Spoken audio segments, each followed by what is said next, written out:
everybody. So we are here to discuss the latest in the Star Trek, the latest in our series of Star Trek podcasts. We're looking at Star Trek First Contact, and I'm here with my friend Tom. You want to say hi? Hi, everybody. And we have now, this is our, 11th, I think, Star Trek podcast. So it's pretty fun. I'll put a link to the playlist in the description section.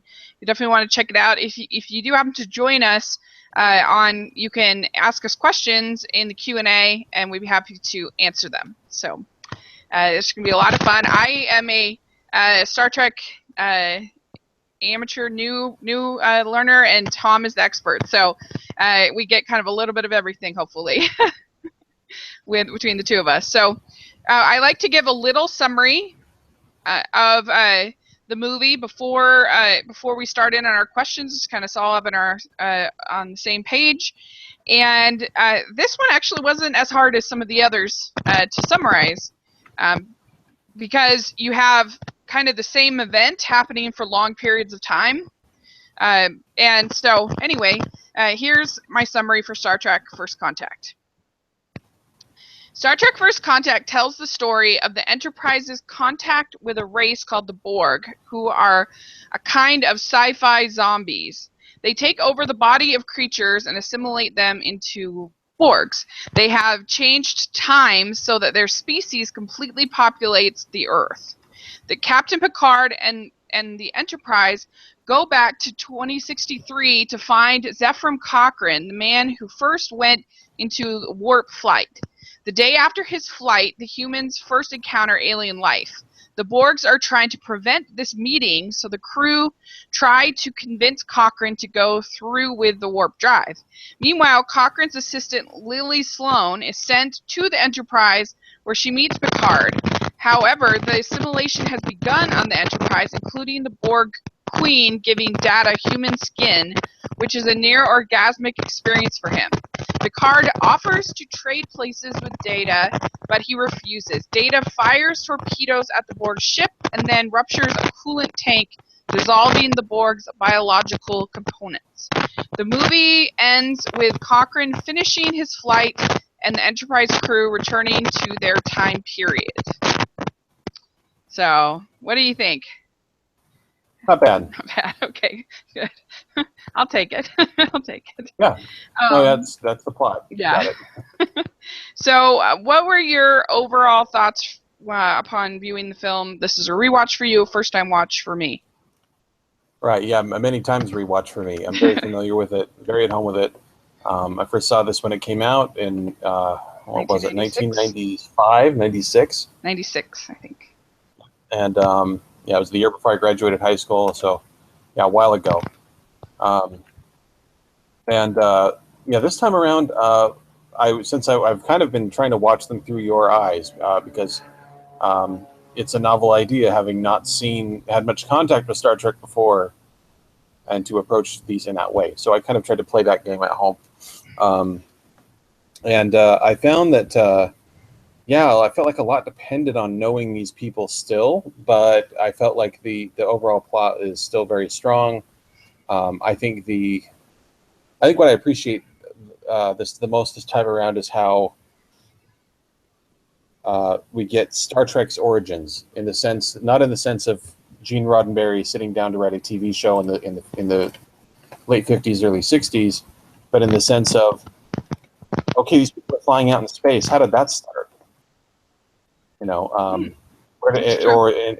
Earth is a paradise. Humanity is united and prosperous. How did that begin? Now we finally get that story, and that's what I appreciate the most about this one. I didn't even think of it from that angle. So that's really cool. I'll talk about that a little bit more. So yeah, when I sat down to watch it, I had heard really good things, and I was a little bit confused for the first 20 minutes. It was a little confusing for me, because I didn't really understand what had happened to Picard and why he was behaving the way he was behaving. That was a little bit confusing for me. And I guess that has to do, we'll talk about it in a second, but with a previous episode of the show. But I felt like I finally kind of was just like, okay, well, I guess he had been assimilated or something like that at a certain point. I kind of went with it, and then I really enjoyed it. I thought it was a very solid little. It felt kind of small to me. That's what I was saying about the summary. Like there were two people in one room for a long time. Data, and the Borg Queen. There was two people in Picard and Sloane. There were, I guess 3 people in three or four people with the Cochrane. And so there was just sort of these small, it felt kind of about relationships and about deeper things, about spirituality, about, all this stuff, as opposed to something bigger like some of the other, like say the motion picture or something like that, with this big, kind of huge thing that they have to take down kind of thing. Right. Yeah, that's a good point, and we can get into that. But you that's an interesting thing to point out. Almost everyone who's important and involved in the story of the motion picture, they're almost all in the same room all the time through the whole movie. Mm-hmm. But that's a good point. There is an intimacy to it that I hadn't noticed before in that way. But at the same time, the stakes are still extremely high. Mm-hmm. Right. It's the future of humanity is at stake. Mm-hmm. And in every real sense, the survival of humanity, right? So you can have the stakes high, but you still have that essential element of drama of two or a handful of people in a room having a conflict with each other. Yeah, it's interesting because it seems like you kind of saw it as something big, like explaining all of Star Trek, and I saw it as something small in these little kind of character relationships, the way it would try to. That's interesting. So let's talk about the relationship to the series. Talk about that episode of The Next Generation where Picard was assimilated. Right. Okay. So The Best of Both Worlds is what it was called, and it was actually a 2-parter. Okay. And it aired right in the middle of Next Gen's run, at the end of season 3 and the beginning of season 4. It was right at the time when Star Trek was Star Trek: The Next Generation was one of the most watched shows on television. They were absolutely at their height of their power at that time, and influence. It couldn't have been more popular, hardly, than it was. So many people were watching the show, and it was one of the earliest instances of a cliffhanger like that happening on a show that really had long-term consequences for the characters involved, right? It is a 2-parter, right? And in that, they encounter the Borg, whom they had met previously, very, very briefly, just long enough to know that they needed to run the other direction. And then they're back. And this time, and they're not content to just cut up the Enterprise. They start taking people and assimilating them, turning them into Borg. Right, so they adapt them into a collective consciousness. So what one knows, all the others know. So they abduct Captain Picard with the intent of invading the Federation, and they know everything that the captain of the Enterprise knows. And poor Commander Riker has to find a way to stop this seemingly unstoppable foe who knows everything. So they've already assimilated with him, so they already know all that he knows.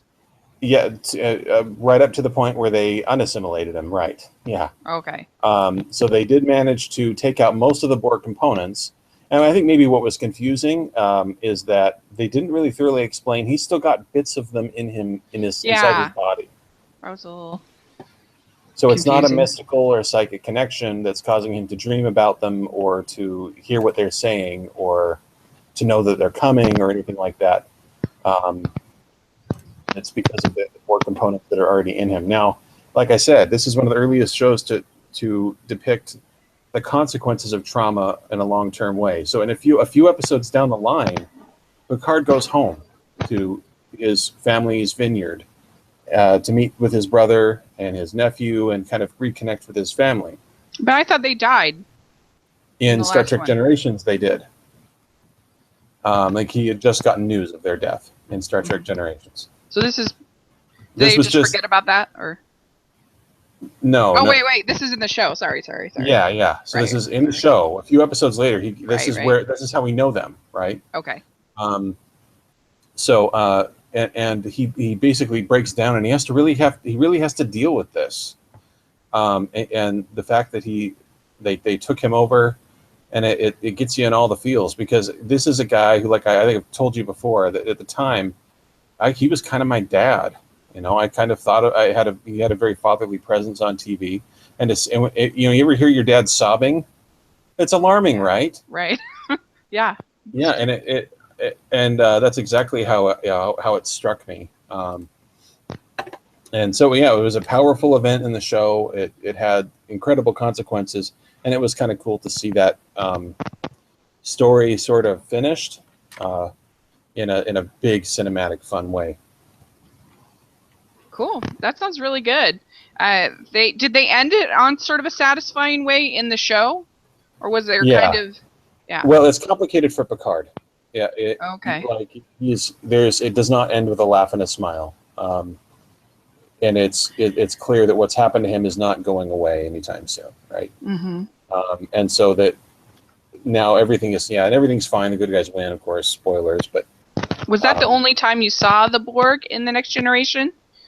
Or no, they do repeated? appear at other times. They were kind of a recurring villain, but they used them fairly sparingly. Voyager went nuts with the Borg, partly because Voyager was supposed to take place in the Borg's home territory in the galaxy, and they end up with a member of their crew who was raised Borg, and she turned out to be one of Star Trek's most memorable characters. Seven of Nine is amazing. I love Seven of Nine, and she's been a real inspiration to a lot of people. I've read a lot of people who say that who have personality, different kind of personality disorders, who have like people who are on the Asperger's spectrum, Okay. people who have suffered childhood trauma. A lot of people have been inspired by her because all these themes kind of come up with her. But yeah, they can't leave the Borg alone. They're just too popular and interesting a villain. They were a prominent villain back when the Las Vegas Hilton had a Star Trek themed experience at their hotel back about 10 years ago. And the Borg were a significant component in all the attractions. I randomly know about that because I was in this really miserable job, and one of my friends wanted someone to go to Vegas with her so she could go to the show, go to that exhibit or whatever, and I was just and also to see Celine Dion, neither of which I'm a fan of, but I was just so desperate to get out and leave that I went with her to that. Oh, okay. So, yeah, I didn't actually go to the Star Trek thing, but I heard all about it from her, and I did go to Celine Dion with her. So well, I'm there glad you go. Didn't go. There's no justice if you got to go, didn't even care, and I never did. Yeah, she had a great time. No, I ended up spending the evening with my cousins because they live out there. So, anyway, it was just sort of random. Okay, so. Were there any other similarities to the show that you want to talk about? There is one other series callback that I want to bring up, and that's from Cochrane, because this is not the first time we've met him in Star Trek. Oh, okay. His character appeared in an original series episode called Metamorphosis. Same actor, James Cromwell, or different? No, James Cromwell was in his high school drama club when that episode aired, probably. Okay. But no, anyway, different actor, but he is the same character, and he's supposed to have done the same thing, everything that we see him do in the movie. But he's on this far distant planet. He's and the story goes that Cochrane got into a new experimental warp ship and just disappeared. And they find him much younger than when he left, mysteriously, right? And so this whole thing plays out, and it's interesting. But the character portrayed in that episode is pretty different than Cromwell. Cromwell took the character in a new direction that I think is a good thing. Okay. So this is the original series then. Right. There was oh, okay. Yeah, way back in the day. Cool. That's very interesting. I didn't know that. Okay, so my first question is, what do you think of the time travel element here, and how does it compare with the other time travel elements that we've had? We've had we've had 4, and we've had Generations. Mm-hmm. So now this is I don't think there's any others, right? Time travel? Well, then there's 2009. Oh yeah, 2009. So we've had a lot. We've had 4 then. What do you think? How does this one rank in your Yeah, you could almost say Star Trek is a series of time travel movies. It seems so ubiquitous. I never would have guessed that going into it. I didn't think it was I never would have thought that. Yeah, by now I'm so tired of it and it seems so hackneyed that I'm very tempted to punish, I don't know, to call them out here. At the same time, though, what they do with it, and I can't deny. I enjoy meeting Zefram Cochrane. So, well, how can I be against that? Yeah, I had a really interesting quote. I would listen to the Siskel and Ebert review. They gave it 2 thumbs up, and Ebert says, combining improved special effects with the continuing twin obsessions with Star Trek, the line between the past and future, and the line between human and non-human. So I kind of wonder if that's why we get time travel so much, is this, according to Ebert at least, obsession with past and future. What do you think of that? Yeah, well, the thing is, too, here's the thing about Star Trek, too, is that since Star Trek is asking questions about future, really. It's never trying to say, well, it's rarely saying, if you don't change your course of action, XYZ terrible thing will happen.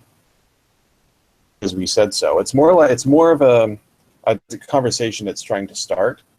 And so, yeah, you need to have that comparison of it. Conversation doesn't matter about the future if you're not also referencing the past or the present, right? If you're not comparing it to something else. If you don't need the past, kind of. Right, exactly. To create the future. Yeah, and so when Star Trek is at the movies, and it needs to make sure that it's having that conversation, that it's doing that work of having a conversation about the future.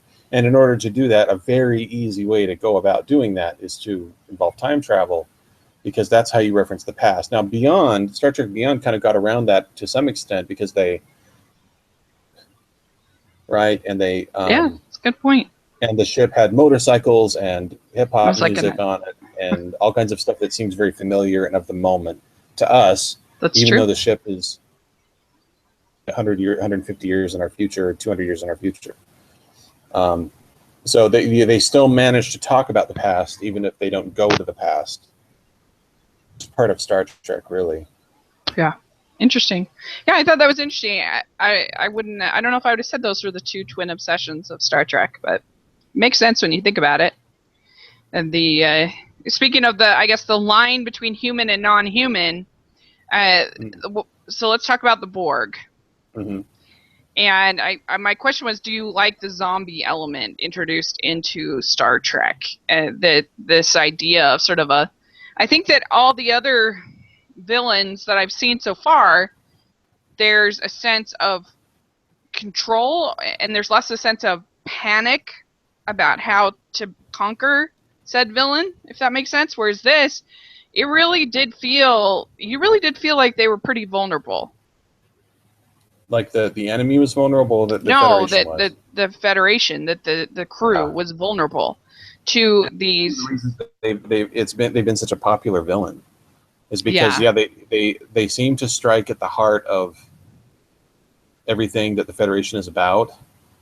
And actually, I was sort of thinking about the politics of it, and to be fair, Star Trek is generally a pretty left-leaning show, right? Everything in Hollywood. It tends to champion a left of center political point of view. Mm-hmm. But there's something strikingly right-wing, it seems to me, about the Borg. In the message about the Borg strikes me as a little bit right-wing in the sense that. So what are the Borg about? Collectivism. They're the ultimate technological collectivists. That seems left to me. That seems socialist. That seems exactly. Yeah, that's exactly what I'm saying. So if they're the bad guys, right, then the message of the show is kind of right-wing, is it not? So that's how I'm seeing it anyway. I guess you could also argue for, well, if we let corporatism and technology take over our lives, and we're all thinking the same and watching the same and doing the same, are we? You could take it. You could approach the Borg from either side of the political spectrum, I think, pretty effectively. But how did Picard escape being fully assimilated? That's a good question. They managed to talk to. They found a way to talk. They kidnapped him back, and they managed to talk to the part of him that was still him, and disconnect him from the collective. And having been on the Borg ship, he was able to tell them in one word what they needed to do to stop the Borg. The only word he could get out to them was sleep. He says, "Sleep, Data, sleep." And Crusher goes, "He's exhausted." And Data goes, "No, I think he's trying to tell us something." And so, long story short, they figure out how to shut down the Borg ship and stop them in their tracks. Interesting. Okay. And they do it just in enough time, I guess? Right. Yeah, right. In the nick of time, yep. And that apparatus, that thing they put on him, what does that do? That eyepiece? Oh, it's just that's really just the most visible sign that you've been assimilated into the Borg, right? It was, and it's alarming, right? When you see someone's face has been altered, it's grotesque, right? It's the most visible sign that something is off, and we have human beings have a visceral reaction to someone's face being wrong. Poor John Merrick or Rocky Dennis, learned that the hard way.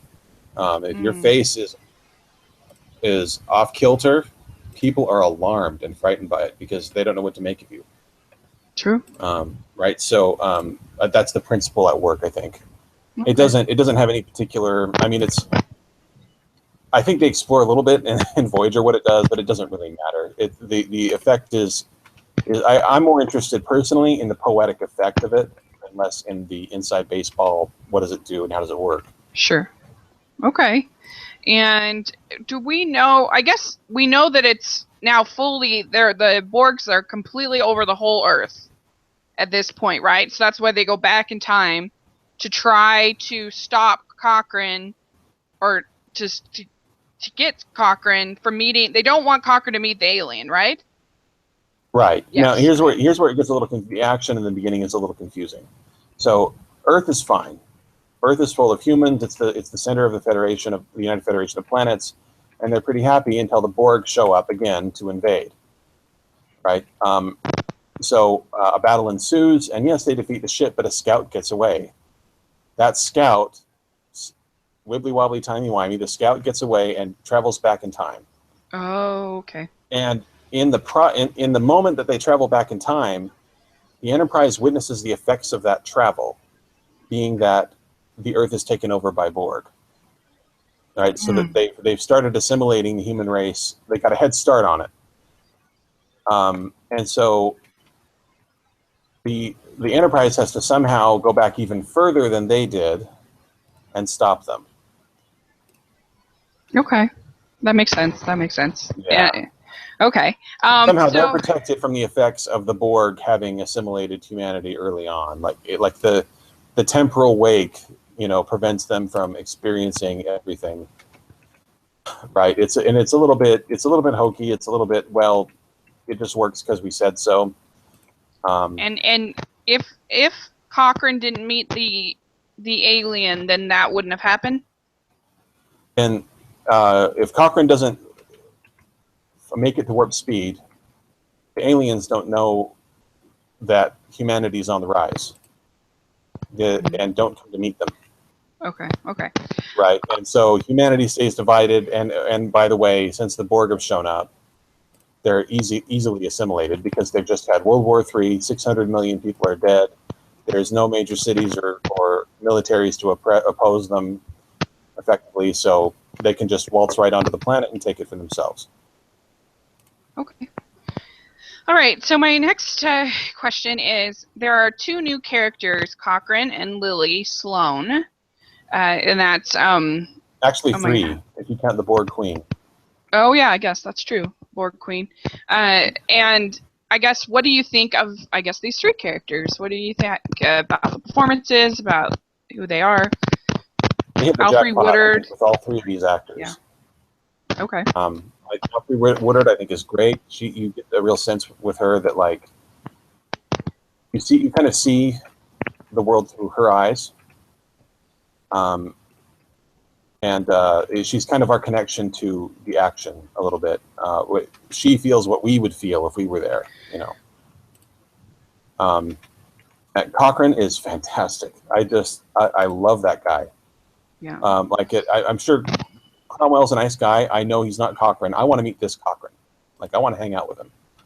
I love the idea of this genius who is flawed and has problems, who is also destined to become a major historical figure. I love that whole package is irresistible to me. Here's an interesting thing. It says that Tom Hanks, as a big fan of Star Trek, was approached by Paramount to play the role, but he was already the director of That Thing You Do, so he couldn't do it. Can you imagine Tom Hanks? I heard that recently. Yeah, that's right up there with Eddie Murphy almost playing Jillian, what's her face in Star Trek 4. Yeah. Like, that's like, wow. I want to visit the timeline where that happened. He's just too nice. Like, you need someone a little snarkier. Although I have a special place in my heart for James Cromwell because, he's an amazing actor, but I love the movie Babe, and I think it's one of the best family films ever made, and he's so good in that movie. He's fantastic. I've always enjoyed him too. So there's that. I'm like, oh goody, he's in this whenever I see him. So. Yeah, well, and I think he's an interesting character because it kind of shows, because they are so worshipful towards him, but he's so not into that at all. Leave me alone, you know. And I thought it was kind of, especially if you think of how much worse we've gotten in that now than we were then as a society. That I don't know. It just even seems more apropos, I guess. Now. Yeah, well, I just love the sort of that they bring up that maybe the historical heroes we worship aren't really who we think they are, and also too, this was at a time when like Gene Roddenberry himself had died a few years prior, and some of the skeletons in his closet were being discovered, and he was kind of a cult figure through the late 70s and into the 80s. He became known as kind of a futurist and a visionary. And he kind of bought his own PR a little bit. And people were unironically calling him the Great Bird of the Galaxy, which was like a sort of an in-joke from the original series, but kind of took on a serious thing. Like an L. Ron Hubbard kind of thing. Almost. It didn't quite go that far, but yeah, almost. I think that the people that had worked with Gene Roddenberry were busily owning Star Trek for themselves, and I think justifiably saying, we need to stop worrying about what Gene would do. We need to worry about what we would do. And by the way, Gene Roddenberry was a human being just like the rest of us. He was no god or super genius or anything like that. He was a TV writer who had a lot of good ideas. And a lot of dumb ideas. So let's treat him like a human being. A J.J. Abrams approach, when asked about, do you ever wonder what Gene Roddenberry would do? You go, well, no, because I'm J.J. Abrams. I'm not Gene Roddenberry. I'm going to do what I would do. Mm-hmm. That makes sense. So Yeah, that's creative interesting. people have to have that liberty. So there's kind of that aspect, like there's sort of that reflection there. But I also love the idea of just maybe historical figures aren't who we think they were. Hmm. Yeah, I hadn't thought of it quite. I wasn't thinking of it quite that way. I was thinking more like the way that I don't know, just the weird messed up relationship that we have with celebrity in our Yeah. modern culture, and I don't know, and also I think it's just weird the way that we love something until we stop loving it and then we hate it. Yeah, that's Which interesting. and I the didn't see it person from that that we fan love point of view. the person that we love hasn't done anything differently for the most part. There are occasional, like an OJ or something like that, that does deserve the hate. But like, I don't know, I just feel like it's so weird. Like we have this, like someone like Taylor Swift is like love, love, loved. Oh, until we hate her, hate her, hate her, hate her, hate her. You know, it's just like Yeah, until we look so close, we see that she's human. yeah. I don't know. I just thought that was interesting, just the way that they interacted, and I think that's a good point too about the historical kind of figures too. That like we also kind of love them until we hate them as well. Yeah, and I think any Disney fan who digs into Walt Disney's biography, for instance. Yeah, a lot of that I will defend him on some of those things, but yeah, No, it's true. He certainly isn't perfect. Right. There are things that have been said about him that are unfair and untrue, Yeah. and that there's that. But then there's Sure. also, he's just a guy, guys. Sorry. He cursed and he smoked and Right. he did things he wouldn't have done on TV, just like any of us. So that's right. Interesting. Yeah. So okay. Let's see. My next question is the Enterprise's. Oh wait, I already did that. So Data gets human skin, and it's this thrilling realization for him, and it's almost just like I said in the summary, it's kind of a sensuous experience for him. Yeah. And I guess, did you think they handled that well? Did you like his interactions with the Borg Queen? What did you think? I thought it was interesting. I felt like it kind of distracted from some of the other themes of the movie. Mm-hmm. I did like that Data was there to help Picard rediscover his priorities. Mm-hmm. And when Picard's pivot as a character happens when he realizes that destroying the Borg matters less than saving humanity and saving his friends. Well, what did the Borg? I guess he can't be assimilated like other things because he is an android. Is that right? So that's why they had to do it the way they did it. Right. Yeah. So there are unique challenges. Well, and Picard gets to the heart of it when he says, "Wait, that's it. You didn't want just another drone with me. You wanted a counterpart. You wanted someone whom you could." Bounce off of and be a go-between between humanity and the Borg. Yeah. And that a simple drone would not do. And it's sort of flattering to us as a human species, as the human species, right? That there's something extra special and weird about us, that you just can't quite hack humanity without a special trick. Yeah, I mean, he gets that skin and he's like, oh. Yeah, it is sort of fun to explore to push Data's, grant another wish to Data, the next step. He's had emotions, right? So it does seem like a logical next step for him. Yeah, I mean, I'm just surprised that I guess that skin would be that thing that would do that. Right. Yeah. Well, he has feelings, but he doesn't feel. Right. To embody a human, to take on a human body it's crucial to being a human being. So early on in the movie, we see him, take 100 rounds or whatever from that assault rifle that Lily has without flinching, not even blinking. Yeah, that's true. So we can see very plainly he may have feelings, but there's still something not quite human about the guy. Mm-hmm. And in a way that causes people to pass out. Yeah, I don't know. I thought it was interesting. I agree. They probably spent a little bit too much time on it. It was probably a little indulgent with the sensuality, and it was kind of like, okay, we got it. But and maybe even a tiny bit awkward to your points, but yeah. but for the most part, it was interesting. And I don't know, what did you think about him with the Borg Queen? Do you think that back and forth was good, or? I thought it was interesting. I guess I don't care about it as much as some of the other stuff going on in the movie. Like the list of things going on in the movie, that's at the bottom for me. Yeah. I do like the Borg Queen though as a character. She is very interesting, and some of the CG in those scenes. I watched it last night. That this movie is chock full of CG at a time when Hollywood was turning out some really bad CG. Mm-hmm. They do a really solid job with it. It's a little sparing compared to what we're used to these days, but it's beautifully done where it happens. That shot is iconic, where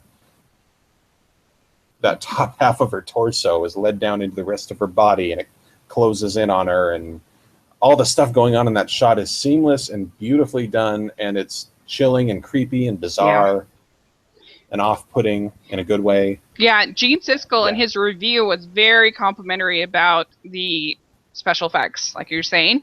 And he says, everything seems sharper themselves. Everything seems sharper than ever before, including Patrick Stewart. Yeah. So I thought that was interesting. I agree. Patrick Stewart turns out and gets some good work here too. Yeah. Especially compared to Generations, where it looked really cheap. Everything looked cheap to me. This didn't look cheap. It was definitely a huge. And the Enterprise E is gorgeous, and has a look that suits a movie. Mm-hmm. The Enterprise D was much more a TV kind of ship, in my opinion. It has those very soft curves. It's a comfort to see it week after week on TV. It is much more oriented. It's got much more of a lunging look to it. Mm-hmm. It's the quick action of a movie a lot better. Yeah. So what did you think of Sloane and Picard and their grouping together? That was fun. Yeah, and I like that it didn't have to. Yes, that's a very good point. Right, and I like that she wasn't... Kirk, sorry, go ahead. I was just going to say, I like that she was very strong-willed, and maybe I thought they brought her just to the brink, and if they had gone further, then she would have been kind of a Kate Capshaw in Temple Doom, like shrieking and annoying, and you just get off the screen. But I thought she was just got to that just the right spot of kind of panic, and it was believable, but it wasn't annoying. Right, and when on the other side of that coin, they could have so easily done Sigourney Weaver in any Alien movie, just Miss Tough, heart tough as nails. And she walks this nice balance between those two things. And actually we've talked about this before, that they would have a strong woman who's a warrior. You don't want her to get hurt. You feel like she's a little bit vulnerable and you want to protect her. They walk that line very nicely here. Yeah, it's true. And you just want her to just sit still and listen. Yeah. But no, she was good. And okay, so as we talked about, the movie kind of jumps around between Picard and Sloane, Cochrane and the crew, and with Riker and everybody, and then Data and the Queen. Did you feel like that was effective as far as, or did you, like you were saying, you felt that maybe a little too much time with Data and the Queen? Yeah, and like I said, it just didn't interest me as much. And I didn't see it. At least at this moment, having watched it this time, I don't see the tie-in to the rest of the plot as well. Mm-hmm. I could think about it. Tomorrow in the shower, I might have a different opinion. But right now, that's how it seems. Well, I think it was probably just going back to that the human and the non-human. And him getting to the end where he has all that skin on him and he's facing with Picard, and is he going to do it? But he doesn't. He betrays the Borg Queen, and sort of the temptation of Data, right? And And it does. I guess it does. He fires help the make it so torpedoes. that- yeah, I guess it does help make it so that Picard, it isn't just Picard as the hero, right? That there's other heroes in the story who also get to do cool things. Hmm. Um, Well, and I guess it must have. Was this the first time that Data had ever sort of dealt with sensuality or anything no. like that? No. Okay.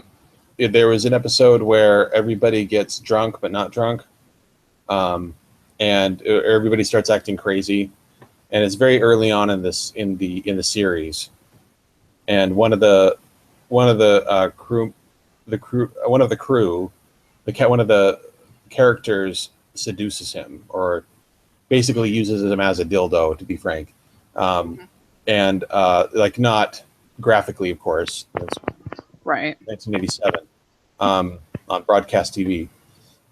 So, but yeah, I mean, it's very clear what happened. They were intimate, and he does sort of carry a torch for her down the line.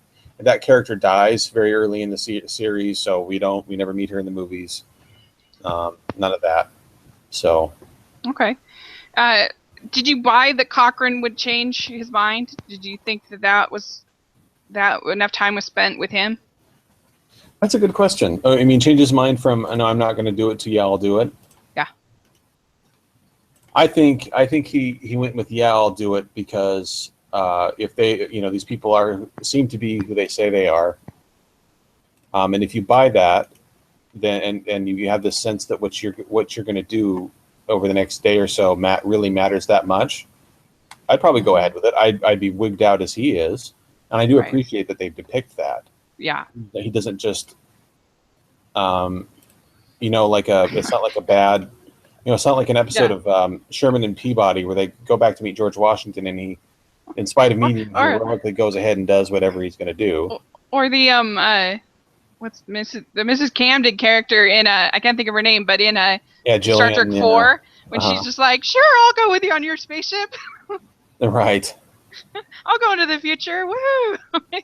Well, and he's not committing to that. He's just committing to living the rest of his life and Yeah. and hoping that these people from the future can stop the zombies. And But he's still a little bit cynical. He's not like, it's just not like she's so like, I don't know. It's a little more realistic, I feel like. yeah. A little bit. Well, yeah, I think what works so well about Cochrane is the contrast to the crew, to the way that they are in the 24th century. Because I was trying to search for the word and I found it last night. I was watching. I'm like, that's it. They're squares.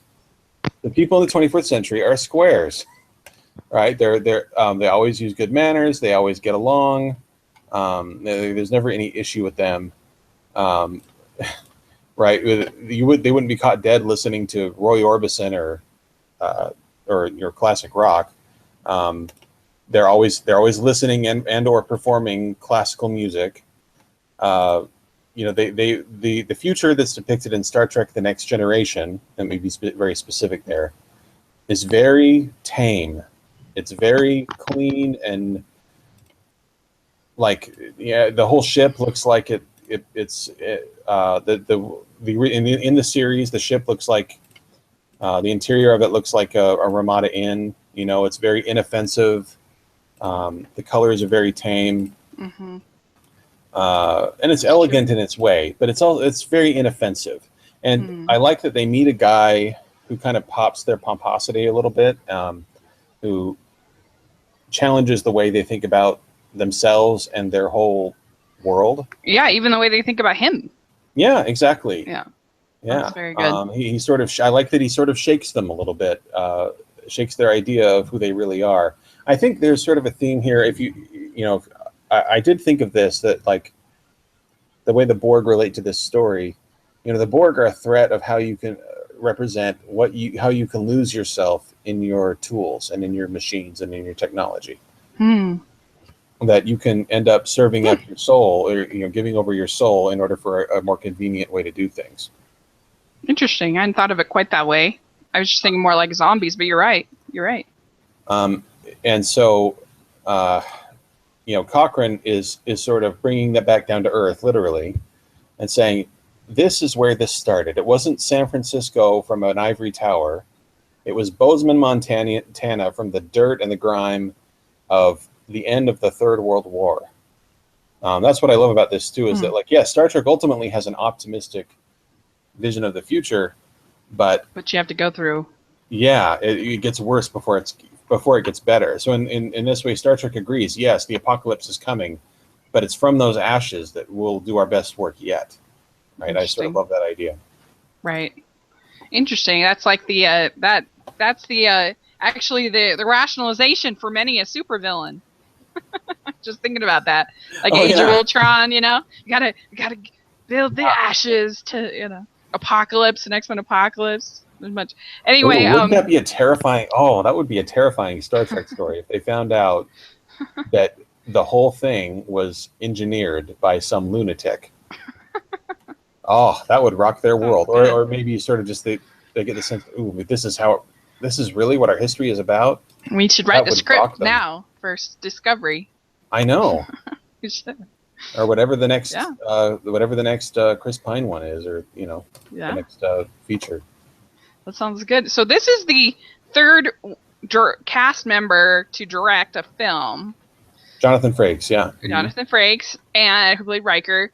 How do you think he did compared Solid to job. Nimoy? Yeah, especially for a first outing, at least behind the camera. Yeah. Would you think he? Do you think he did a better job than Nimoy, or just different? Probably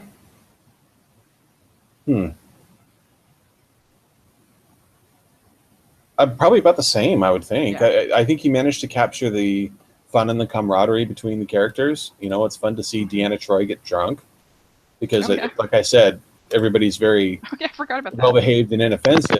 She is the most well-behaved and inoffensive. She's Little Miss Straight A, on the ship. And, she was that girl in class that always had her hand up. So, to see her struggling through a bottle of tequila to try to get information from a guy it's funny. It's a really funny that was situation. a good scene. I forgot about that. That's right. And were there any other Next Generation characters that you want to talk about featured? Most of them were just kind of in and out. Right. You have Hawk, who's kind of a throwaway, right? That actor actually now is in a lot of TV right now, so it gets my attention whenever he comes up.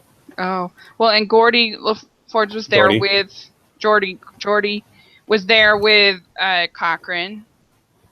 Right, yeah. Yeah. Reg Barkley. He's another guy that he's. I don't know if you noticed Dwight Schultz appear. I don't know if you're familiar with him at all. I think I missed him. The GIF I used to announce our conversation. Yeah, that's him looking kind of silly and sheepish, right? He's the guy who nerds out when he meets Cochrane and can't restrain himself, can't hold back. I just was so excited to meet you, sir. He's very ebullient, right? Well, he was a recurring character on the show. He wasn't on every episode, but every episode with him in it is great. Okay, yeah, I remember. I strongly him now. suggest you look him up. Look up Dwight Schultz episodes of Next Gen. You'll thank me in the morning. Okay. Also on Voyager, he has an outstanding episode on Voyager. He's a guy who you know about the holodeck, right? How you go inside and you can have any fantasy you want, basically. Yeah. He's a guy who's actually addicted to being in it. He's so socially awkward. He's so he feels so alienated from people generally. He cannot get enough of the holodeck. And so he's such a cool reflection of how I'm sure many of the fans are, how I am, right? Where we just can't get enough of our fantasies. Interesting. And he kind of gets lost in them, and so his role in the show is to kind of grow as a person and become a fully integrated, functioning member of the crew. And so he starts out as a misfit, right? His name's Barkley. But his nickname at first is Broccoli because he's so bland and they're so funny. The Enterprise crew, they're the wittiest people you ever meet. They're really a bunch of dorks. right? So it's funny that this guy has a hard time fitting in with them, but it's cool to see him. It's a little fan service, but they don't take it too far, so it works. Okay. I really only have one more. What did you think of that, the space cube? We talked a lot about the special effects and the design, everything. What do you think about the idea of the space cube and that whole sequence? Oh, the space cube, you mean like the Borg cube? Yeah. The whole attack thing? Yeah. And just the way it looked. That was cool. It's kind of creative. And that was kind of the, I could be wrong about this, but I'm 90% sure that was a practical model, not a CG model. And it looks good. The explosions on it. Now the cube is not a new thing to people who know the show, because the cubes are that's what the Borg fly around in. That's fundamentally what their ships look like. Oh, okay. And I thought it was creative. Uniformity, and it is, yeah. And NASA guys will tell you that's in their minds, that's the most realistic design for a spaceship in a way, because it doesn't matter. There's no front, there's no back. You can move in any direction. There's no down. You can move in any direction in space. It might as well be this perfectly symmetrical object that can move in any direction. Mm-hmm. Yeah. I mean, it's just funny. All the sci-fi things I've seen, I don't think I've ever seen one with a ship that's a cube. Yeah, it's memorable. And people like, it's one of those things that's escaped Star Trek, and people know it as something from Star Trek in the pop culture at large. So yeah, that's cool. And I guess, am I right? The Enterprise wasn't destroyed in this one. No, was it? Yeah. No, it was partially assimilated, but it survived. It made it through. That's amazing. Yeah, it came close. They were this close to blowing it up. Yeah. So, that was actually the end of my questions. Did you have anything else? One last thing. I did want to talk a little bit about the music, because. Glad you did. Oh, I love the titles, because it feels like an overture. At the beginning of the movie. There's something about the theme. It isn't heroic da da da da or something like that, or it's not. There's nothing triumphal about it. It's actually sort of calm. But to me, whenever I hear that, I get this really wonderful, like, how do I put it? This really hopeful feeling that the future is going to be okay. Warp drive is going to be invented. One day we'll live. My descendants will be living in a post-scarcity economy where money doesn't matter. I love that feeling. All those feelings and thoughts and ideas come with that music, and they communicate that beautifully. So I love. Oh, yeah, that's the other thing. I love that the Vulcans show up, and they have that first awkward meeting, and you know what's coming. You know that the future is going to be bright and okay. And it may be bumpy at first, but that everything's going to be all right. And